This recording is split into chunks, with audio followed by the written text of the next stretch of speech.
Everything you know is wrong. That's why up is down, black is white, and short is long. And everything you thought that was just so important doesn't matter. And hello and welcome to Curse Mojo, and today we're going to look at the origins of everyone's favorite superhero, hero being in quotations, of the fictionalized version of Christian. Sonichu has been called one of the worst webcomics on the internet, where it not only serves as an action-adventure comic, but includes the revenge fantasies of the author, Christine Weston Chandler, where they play a huge role as one of the main characters. As with most comic book characters, there's often reimagined in different versions to a character's past. We'll primarily follow the information from Sonichu issue number 2, Sonichu issue number 7, and Sonichu issue number 15, although there are other details sprinkled throughout the series to be explored. Real-life inspirations. Did you know that Kristen Weston Chandler from the comic is based on the author Kristen Weston Chandler? Shocking discovery, I know. It's not uncommon for media to do this. After all, there's plenty of TV shows and webcomics that do just that, and this of course being no different. However, scenes do get a lot more personal, and much of Christian's own personal life is displayed in the story within the comic. This wouldn't be so bad, but unfortunately due to the creator's mental state, scenes get a lot more complicated. Remember, we're only talking about the comic book variation of Christian, not the real author. This one is fictional. It's not real, pure fiction. I know I'm placing a lot of emphasis on this, but unfortunately it does bear repeating. Comic Christian, just like in real life, was born in Virginia, to Barbara and Robert Chandler. In the years prior of 1982, this fictionalized version of Robert Chandler would find the city of Quickville as his mayor. While Christian did have many siblings, many of them were older and distant, making them somewhat of an only child.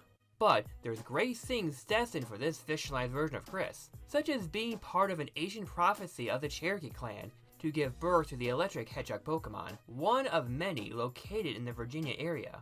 During Comic Chris's young age, a pony, Nightshade, forms a connection to this younger Chris, where she would achieve her cutie mark for doing so. Meanwhile, the CPU goddess Scarlet Celestia of the Commodore 64 consoles ruled over the nation of Kama. That fell in 1992, and she would pass on 2 years later, with her soul sent to the Commodore 64 that the fictionalized Chris's possessed. The comic book Christian attended Manchester High School too. In the November of '96, Comic Chris gets hit in the head by the white Sonichu ball, where he would conjure Bionic the Hedgehog, brother of Sonic the Hedgehog, into existence. The Sonichu ball was taken by Sonichu from the future, while also mistaking the Sonichu ball for a basketball. They would later inherit the city of Quickville from their father, as the new mayor, with a teleporter in their room to go in and out as they please, along with their secretary Alison Amber, who gives the Comic Chris details on important documents, while they're out doing other very important things, like playing video games or loitering the mall. They also serve as the gym leader for Quickville in some way, and yes, they have a Gardevoir in their team because of course they do. Because Quickville is a hodgepodge of different franchises, Christian is able to use Yu-Gi-Oh cards to attack. And it also appears that Comic Chris obtains psychic powers, eventually gaining a third eye. Chris also has the ability to channel their angry ki to create a Kursehameha. In the year of 2003, Sonic the Hedgehog and a wild Pikachu collide, forming a rainbow that will turn a strange Raichu into a Rosechu, and scatter multiple other Sonic eggs. One of these eggs includes Magichan, who wakes up in Cerulean Cave alone, but is guided by Mewtwo through telepathy, where he would mentor the young Sonic to use his psychic powers properly. Magichan would later meet up with the comic book Chris, being labeled the Guardian of the Sonichus, as he reunites the others to Quickville. One of them including the main Sonichu himself, giving Sonichu visions to go to the Quickville Mall to meet their creator, Christian, for the first time. Comic Chris and Sonichu become fast friends since, with Sonichu protecting the city of Quickville numerous times. After many battles with Team Rocket and Eggman, Sonichu and the Comic Chris enter Destiny Cave, where the Keeper tells them about an ancient prophecy of the Sonichus. Comic Christian meets their ancestor of the Cherokee clan, with the armor being more close to Rome, Greek, and some Egyptian. I get the impression when Chris was told they were part Cherokees, they were like, oh my god, I'm just like Yu-Gi-Oh! With the power to become a Sonichu of their own, called Christian Sonichu, given the Pokemon physiology, using many of their powers at their disposal. Comic Chris is also given the ability of flight, the wings they bought from a convention. But the prophecy does not end there, as the comic version of Sarah Hammer and a comic book version of their fiancé at the time, were also part of the prophecy, being the queen and rival respectively, Sarah Hammer being Chris's childhood friend and crush at the time of the comic.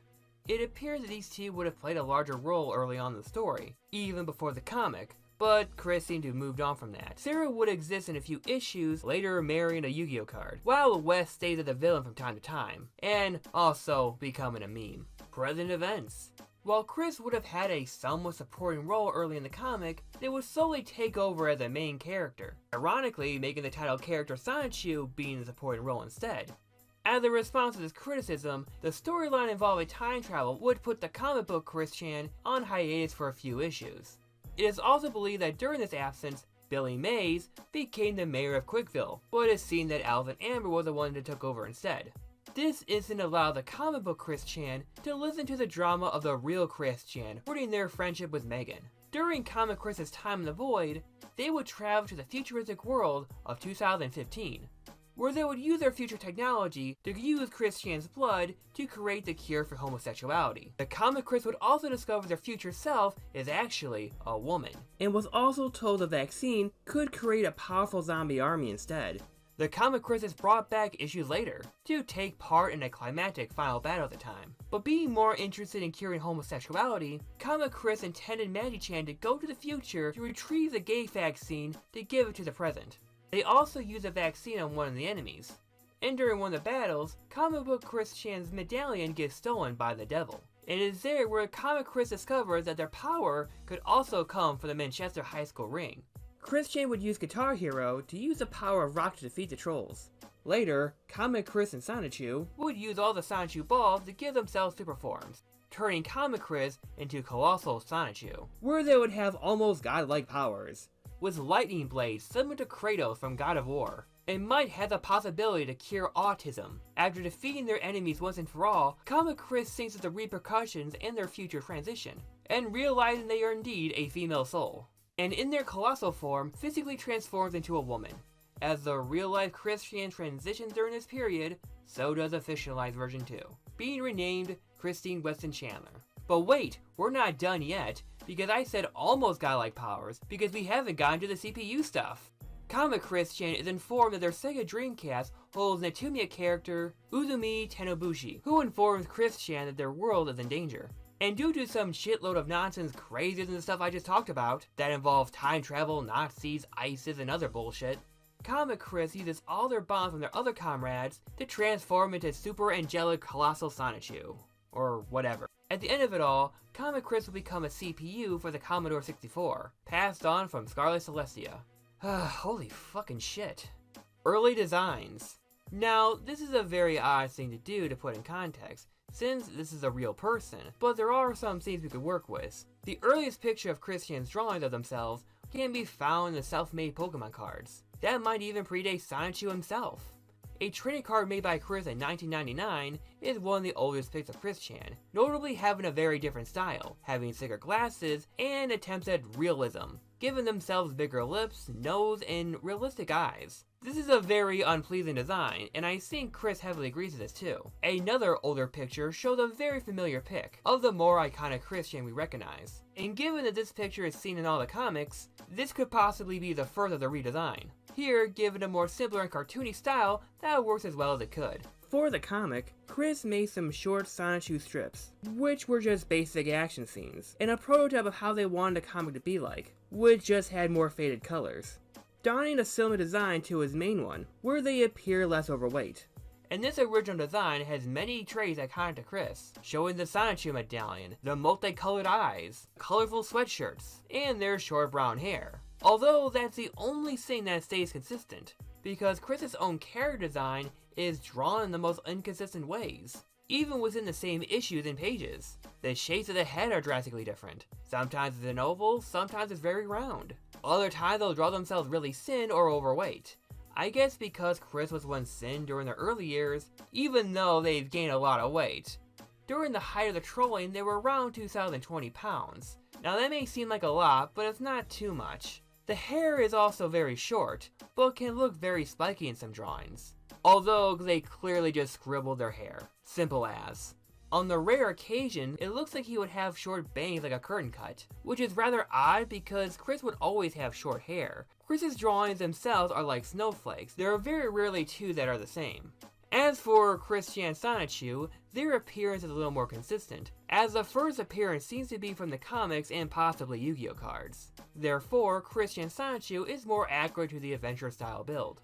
Christian Sonichu really resembles Sonic the Hedgehog the most, to a point where the comic Chris is rarely seen on screen with him in this form, with the only real difference being the smaller Pikachu features and the different colored eyes. The colossal form would be a lot more human-like, but with blue fur. Many people believe that it's based on Super Saiyan 4 and GT. Now, it would appear that Christian was supposed to be a supporting character, but that doesn't seem like the case, as Chris was always there with the Sonichus, from many of the old strips and many of the old Yu-Gi-Oh cards. And even those have Chris Losa Manitou present. It may just so happen to be poor planning from the early issues that made Sonichu appear to be the main character. And by the way, the reason I'm talking about the Yu-Gi-Oh cards so much is because they were made very early on in 2004. And many of them seem very overpowered for the game at the time, but I'm sure these days, many modern archetypes can destroy it instantly. Since Chris's transition, the character design shifted by giving themselves blue hair, while also primarily wearing a turquoise outfit. As such, Christian Sonichu is still the same, but given a lot more feminine features, including the heart-shaped tail later generations of Pokemon will give. As said in the Sonichu video, when drawing Sonichu specifically in recent years, they don't actually look very bad, but drawing people, including themselves, they look just as terrible, and possibly even worse than before. Different variations. Now throughout the comic, there's been many different versions of the Christian character. There's of course Chris's ancestor, who appears to not have autism because he has a queen. So I guess that also means that Chris is somewhat related to that too. I guess it's best not to think too much about the implications, but I guess you could say that's a bit of foreshadowing. Speaking of incest, there's also Crystal Chandler, who is Chris's imaginary sister. Everything about her is really weird, from her name to her design, and no one really likes her. There's Narsak, who's the evil Christian, who appeared very early on. But he shows up totally different as a green Sonichu, and he has the same appearance as Christian. You know how in Nightmare on Elm Street 2, how as the main character Jesse has gay thoughts, he would eventually turn into Freddy Krueger? Well, every time Narsak has gay thoughts, he would slowly turn into Christian. What a nightmare. That said, I guess Comic West could also count, though that could be debatable. And then there's also the trolls who made it to the comic, like Liquid Chris who shows up briefly. See the resemblance? Liquid is in the Rose Shoe comic too, which I think is canon, I'm not really sure. Liquid Chris has recently shown up again, but apparently it's his twin brother, and not the original. Or Liquid Ocelot Chris, because, he's pretending to be Liquid? I don't know, I just miss the Metal Gear Solid franchise. Asperchu also makes a cameo, as he is a parody of both Sonichu and Christian, as Ultra Sonichu cures them of their autism, and he becomes Mitch Sonichu. Of course, it was the autism that made him fat, right? Oh god, I think that might actually be intentional. Then there's Reginald Sneasel. Just like the name Crystal, Chris seems to have an interest in the name Reginald, who sorta takes over for Chris during the time warp. As much as Sneasel's arc is him getting laid during dating education class. But, like many Chris's characters, Reginald doesn't have the autism to chain him down, so he is able to have sex, with a nun no less. They evolve into a Weavile in later chapters, but no one really cares that much. Oh, I can't forget, there's also that Family Guy version of Chris for no reason. Which isn't Peter, it's Sammy. And to some, it's the most accurate drawing of Chris. There's also the My Little Pony of Christian, Nightshade. Now I don't know if she's supposed to be just as autistic, but apparently she has her own version of the Sonichu story. So, isn't that nice? Imagine that. And the Equestria Girl version of Chris. I'm sure that's accurate. I have seen the Equestria Girls movie, granted with clips of Pooh and Friends and Optimus Prime thrown in. This was based on a toy Chris had, where she had a yellow and blue design. Nightstone just gives her a different design just like her, and curses her with a love crest of her own. Now I don't know why the design changed, but it probably has to do with the idea guy saying the toy was bugged by Nazis. Oh, and by the way, her name is Christine Nightweston Star Chandler. There's also Scarlet Celestia, who is the predecessor of the Commodore 64 CPUs, as she would give Christian their Neptunia powers. There's also Battery Charge Heart Saffron Chandler, who was a CPU of some scam discontinued console, and she shares the same surname as Chris. I don't know why. But there's also the different timeline versions of Comic Chris, like the Comic Chris from 2015 that inspires the main Chris to become trans. Issue 13 also shows other variations, where after Chris gets rejected by Megan, they destroy women's rights. But I think Hillary Clinton was a part of the council too. You know what, let's not make any sense of it. Ian Brandon Anderson also becomes the mayor of Quickville in this timeline. Okay. Who may or may not be Liquid, it's not exactly clear.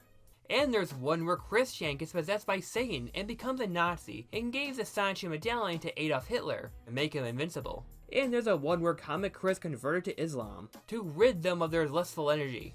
And, just for fun, the My Little Pony Christian, Nightshade, thought it would be a funny idea to clone Comic Chris with DNA she found, creating these sex-crazed bio-Chris zombies that the team has to kill. And the last but not least, as for doppelgangers, Sonichu himself is in an interesting position, as he could be seen as Christian's real idealistic self, having a loving wife and family.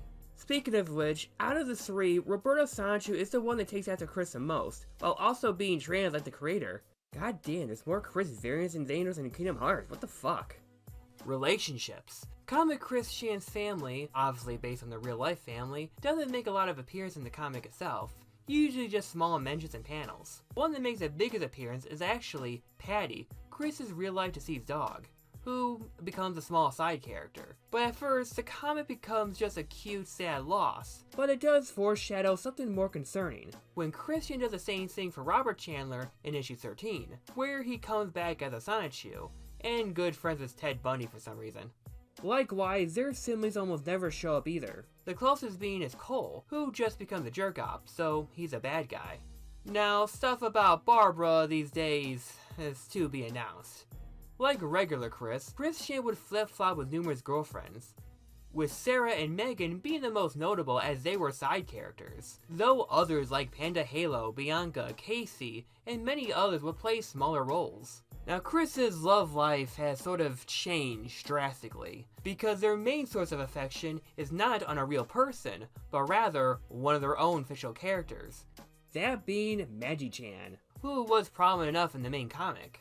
But unfortunately, I'm not just talking about comic book Chris, I also mean the real one too. But because Magi-chan was also given love interest in the comic with Sylvina Rosechu, instead of writing another character for her, Christian will just form a polyamorous relationship. And hey, remember Mewtwo from earlier? Well, fuck it, let him join in too. Now this can be seen as problematic for a whole host of reasons, because it makes Mewtwo look like a creepy groomer preying on Magi-chan while they were still very young. So, yikes.